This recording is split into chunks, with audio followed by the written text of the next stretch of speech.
In the climate policy world, autumn normally means international climate diplomacy, and in particular COP time.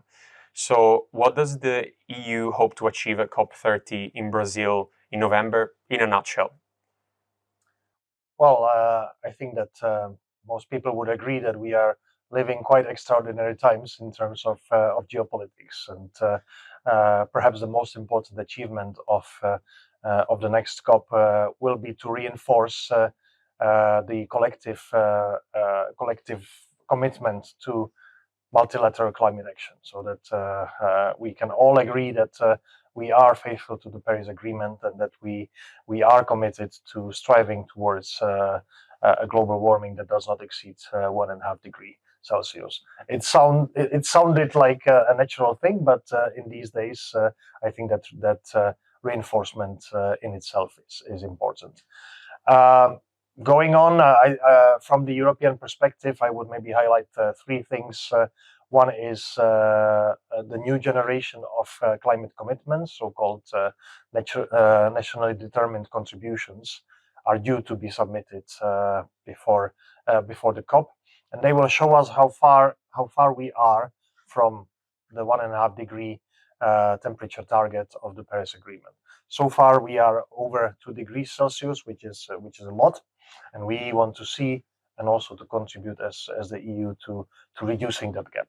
So that's one. The second one would be to see how we can further advance something that we have developed in Europe over 20 years, and that's the carbon pricing, the EU emission trading system, and being able to nurture other systems around the world, and to find ways how to promote this tool that is essential for generating funds for decarbonization.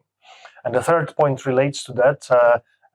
Talking of funding, very important to fill the gap that is needed for mitigation, for adaptation to dealing with loss and damage. The last COP agreed on the new goal that the governments can jointly implement. But we know that there is a financing gap that still needs to be addressed through innovative financing sources, and it is important to advance on that as well. All right. You've already covered the topic of my second question on climate policy, which was what's on the agenda for you and the Klima team. So thanks for that. And I happily move to the third question, which is how do you think our viewers can support the EU in its effort on climate diplomacy on the international stage? And more specifically, what do you think is the role of citizens, local authorities, and businesses in this process? So wrapping up with a little call to action. Right. Well, as you said, the climate diplomacy is very much in our DNA of our work, and we need to make sure that it's not just Europe that will handle its part of the global emissions, which is a little bit more than 6%, but that we mobilize the rest of the world to also advance and reduce the emissions. So that's our bread and butter of work in the coming weeks as we progress to the COP. Now, what can the citizens do? I think that the realization that every ton, every kilogram of CO2 is important, and it is important choices that people can make. We are just entering the EU Mobility Week, where people can choose whether they go to work by car, or they walk, or they take a bicycle, and these are choices that can have impacts not only on their health but also on the health of the planet. So these may seem little things, but every little thing works.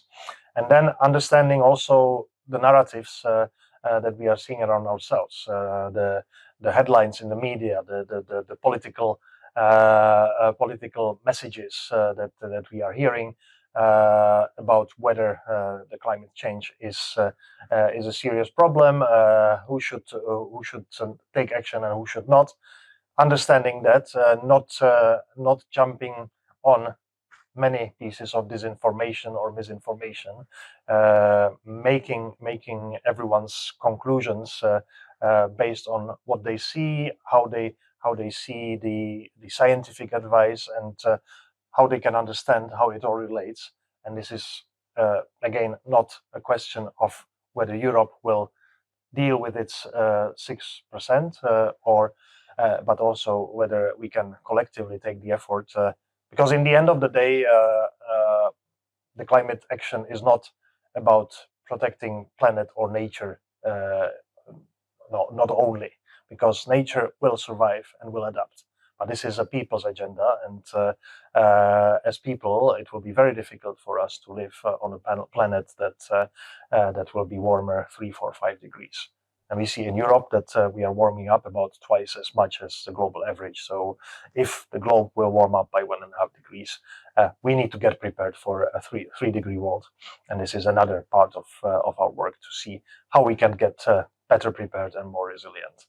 So a lot to do, but also a lot to do for the citizens in taking concrete actions and in seeing how they can contribute towards the solutions.